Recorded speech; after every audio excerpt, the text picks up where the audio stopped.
Hey, what up everybody? This is Steve Breach coming to you, the SummerSlam 2000 review off of the WWE Network. I had a ton of fun watching this show. I didn't watch it last night. It was the night before. Basically all the TNA news broke, and I wasn't able to make this review last night, but I thought I would knock it out real fast before I went to work. Honestly, this is one of those shows that I can remember exactly where I was, when I watched it. This was a big show that I think everyone at my work wanted to see. Luckily, at this time, I was working at Pizza Hut, and almost everybody in the house was a wrestling fan. We went to a guy who worked at the store. He lived just right down the street. He bought the replay so everybody would be able to have it. And as the closing manager, in order not to miss the first thing, we had to make sure that we closed up shop right at 11 o'clock. Basically, we just turned the phones off at 10, cleaned like mad, and got the hell out of there. And if I remember right, I think I had to open in the morning, so I was able to cover up a few of our mistakes before somebody else was able to get there and see them. I'll always remember there was probably at least 15 people over at this guy's house at 11 o'clock watching this show, and then going home after this and getting an earful from my girlfriend about staying out until that would be 11, 12, 1, 2, I guess 2 o'clock. Oh, stupid. Oh, dumb. To be 18 again. Dumb. But basically, this show is a good one. It was a different time in WWE. Divas division was a lot stronger and more used. Tag team division was a lot stronger and more used. It seems like everybody on the roster had a spot that meant something. Everybody knew their role, basically. But it did definitely. Every angle that was going down had a point, and it wasn't like today's wrestling where, like they're coming out with what might be on the SummerSlam card, and there's a few matches that they're just like, well, we don't know if we're going to have this at SummerSlam, but we might. So sort of do some stuff with them, but sort of don't do some stuff with them, so people won't really want it if we don't want it at the same time. But show kicked off right to censor against Too Cool.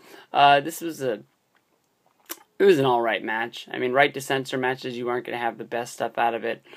Too Cool, you had, I guess it was Too Cool and Rikishi. I always sort of put Rikishi into that group, but not saying that he wasn't in there. But the match is a match. It is what it is. From there, we went to the escalating breakup of DX. X-Pac and Road Dogg had been tag teaming at the time. I believe this was during Triple H's push where he had left DX.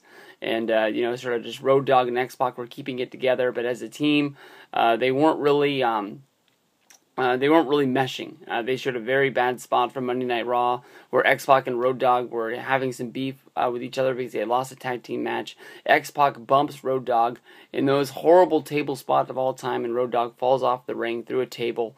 And that's sort of what led to this. X-Pac and Road Dogg, they have a match. X-Pac gets the win. After it, he grabs the house mic, gives me one of the worst promos of all time, saying that we found out who the better man is, but we're still a good team.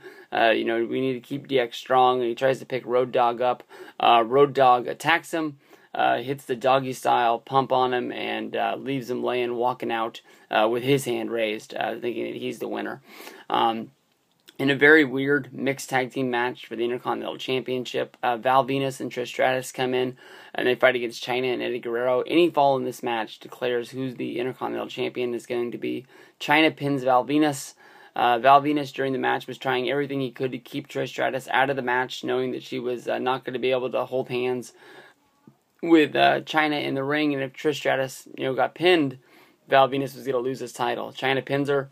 After the match, Val explodes on Trish and is all over her. This was a different Val Venus. He still was stripper Venus, but he was wearing silver tights instead of purple. He had a more cut physique. He had buzzed the hair down.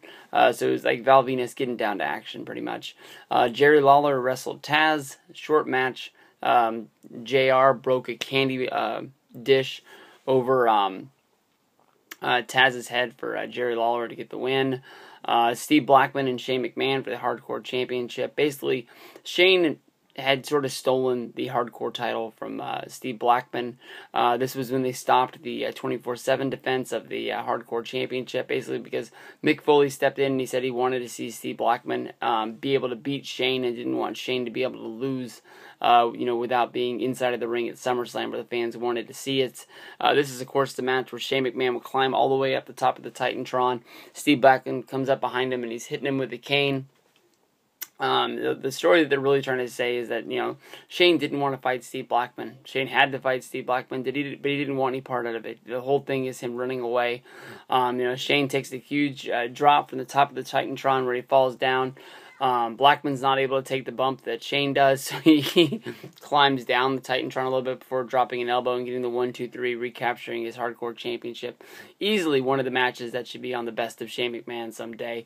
A 2 out of 3 falls, Jericho versus Benoit. Great match. Awesome match. About 25 minutes long. If there's, if you're able to watch Benoit matches and not think about what happened, this is the one that you should watch. From there we go to TLC 2. It worked so well at WrestleMania, they did it again.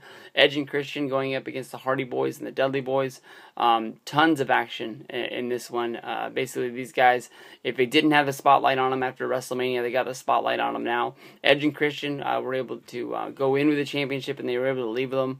As far as I know, as a team, I don't think Edge and Christian ever lost one of these TLCs. Correct me if I'm wrong, but it made me want to really watch that TLC DVD. That it was a VHS, and then it's a part of the collection DVDs, whatever those things are called. But I'm gonna have to check that out sooner or later. I don't think I've ever seen that since its release on VHS, and I want to see those backstage stories about those guys putting those matches together. Then we have Kat and Terry in a singles match. It is what it is. It's one of those ECW, cat fights that just basically they roll around on the ground. Undertaker versus Kane ends in a no contest. It's not as good as like the WrestleMania 20 or the WrestleMania match. This match is just basically Undertaker wanting to beat up on Kane. He rips his mask off. Kane runs away, and that's it. And then we go to the big one. The Rock versus Kurt Angle versus Triple H. Of course, this is all involved in the soap opera, which would be the McMahons. Basically, Triple H and Stephanie are married. Kurt Angle is moving in on Stephanie, trying to take away his girl, even though they're saying they're just friends.